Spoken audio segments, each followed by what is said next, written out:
welcome back.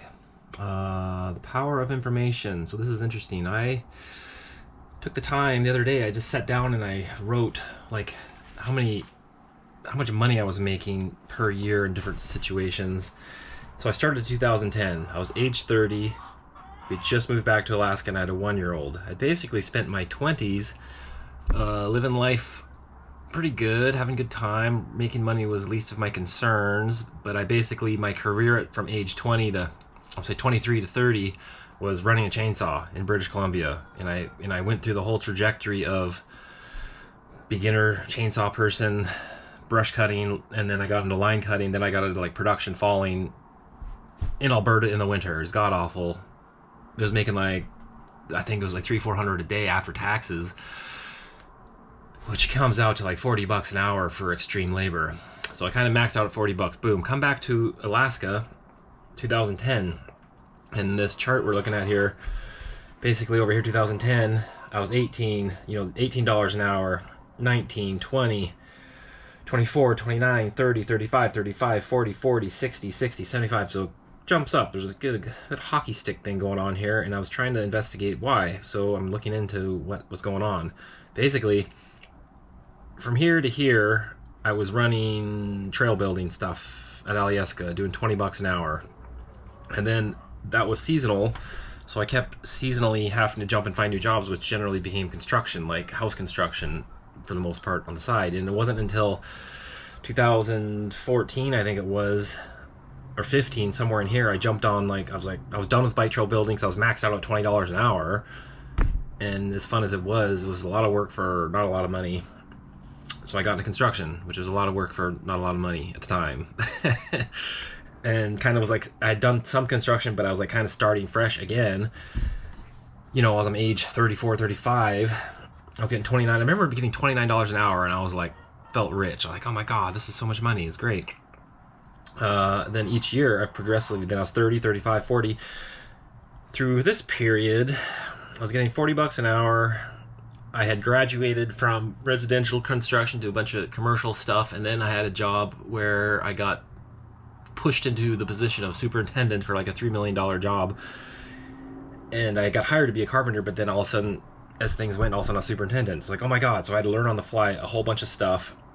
A whole ton of stress came with it for not a lot more money. Like the carpenters were getting 35 an hour. I was getting 40 an hour, and I was in charge of everything. Like, oh my God. But I really, really liked all that stuff. It was super cool to be in charge of 20 people and in charge of all this stuff. It was crazy. But tons of stress. Oh my God. I was kind of stressed out, but it worked.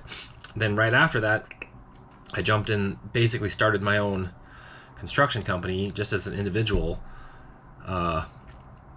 building houses for people. But I'd work as the homeowner would be the general, and I would just work for him, help them build their house. I did that for a couple years. I was like 2 years at a job, $40. I was like 32, then I was 36, then I was 40. And then right here, this jump, boom. So a couple things happened. This is there's a jump from $40 to $60. Two things happened. It was 10 years of experience now of construction. So I essentially had gone through my own self-imposed journeyman. Even though I did go and challenge the journeyman test, I passed it. So technically I was a journeyman in 2006 or 7, which was funny because I barely knew anything. I felt like a fraud. I never actually used it on any union jobs. Because as things go, I like to value my time as much as possible. And so I had done basically 10 years of 40 to 60 to 80 hour work weeks. So you're making $40 an hour, blah, blah, blah. You get 80 hours, 60 hours, you get all the taxes taken off, and da-da-da. So I was I could live. It was living wage, but it was a whole lot of work. Oh my God. Can't overemphasize. So that first happened, 10 years of experience, so my rate goes up, but I was also independent, so I'm out from under the umbrella of an employer, and then playing middleman to my wage, and I was learning what I was worth. Which brings me to that same time, where's this thing here?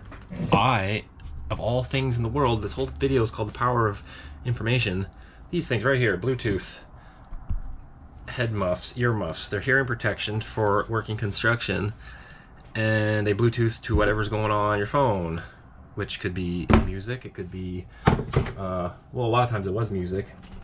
But then for an awful lot of it, it was I just jumped into these podcasts, and like I wrote all these people who I like. I'm like, so over years, all of a sudden, boom, I'm filling my brain on a minimum, let's say 4 or 5 hours a day, 4 hours. Let's say minimum 4 hours a day of times a week. You know, that's 20 hours a week times 50 a week. So rough calculations, if I was doing 20 hours a week with these things on, because you're wearing them all day, you're cutting a lot of stuff. I pretty much live with them on my head. And I'd get bored of music, so I'd listen to random podcasts. So if I had 1,000 hours a year, you know, so this jump. So it was right here where I started wearing the earmuffs. So A, it was a 10-year experience curve.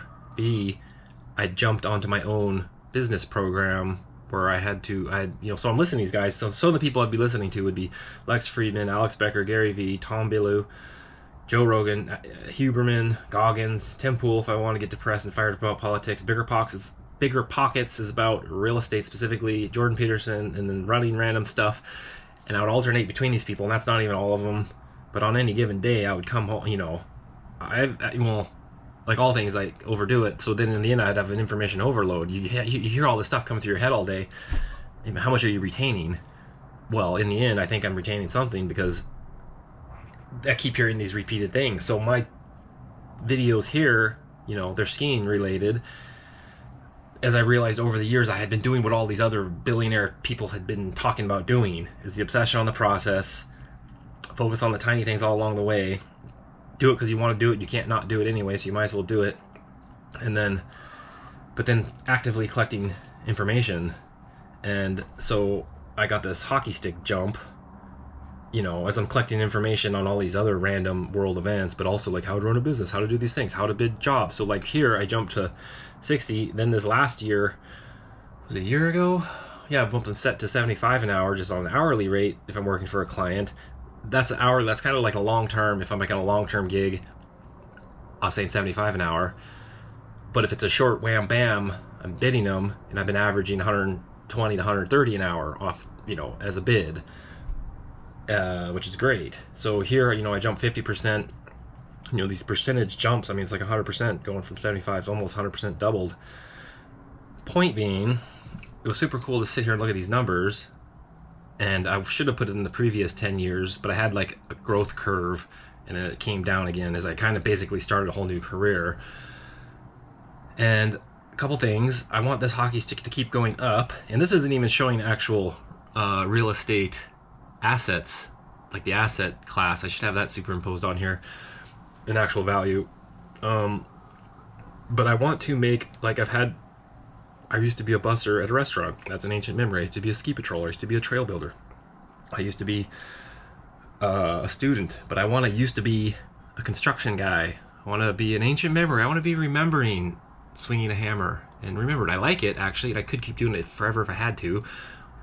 I don't really want to. So I'm planning on not. I'm not sure where it's going, but my point being, I want to make it a memory. And that's what we're doing here. So power of information. So point being, crux of it all is, you know, and I know correlation is not causation, but there's a strong connection in my brain to collecting information and just being willing to collect it. The whole principle of wanting to learn, because I could be listening to music and reggae and whatever as I'm working at work, because I usually work by myself, so I'm not even talking to anyone anyway, and actually being annoyed, you know. Music's one thing, because you can like be taught and you put it on your ear, you know, this is what I do. So I could hear someone talking to me, but meanwhile your music's going over here. But it'd be annoying when I'm like listening to some epic discussion, you know, Joe Rogan's talking to someone about something and it's real interesting and it's some long story, and then my coworker or whoever comes in and wants to like talk to me, I'm like trying to listen. Anyway, point being, information seems to be the key. So that being said, I mean, information seems to be key, obviously. Like, that's why people go to school, to get information, have a job. I made it 3.5 years through a college degree. I went from I was English, then I was business, and then I was philosophy. I would do like a year, take a semester off, do a year, take a semester off. In the meanwhile, I'm like, I'm gonna be a pro skier. What am I doing this for? So I wrote an epic the Grand Unified Theory, and I submitted it to my college professor, and I left like 2 months before graduation. I was like, I don't need this. And I haven't. There's not one job I've had come along and be like, oh my god, I wish I had a degree to go do that. And as a result, I've been unconstrained and focused. Like, I've jumped from several careers, like being a logger to be a trail builder to be in construction. I was never tied in by some sort of degree. And honestly, for my kids, I'm really hard pressed to hope to say, hey, go get a student loan. We already know about the student loan deals, and well, there's no guarantee you're gonna make the money anyway. So, power of information.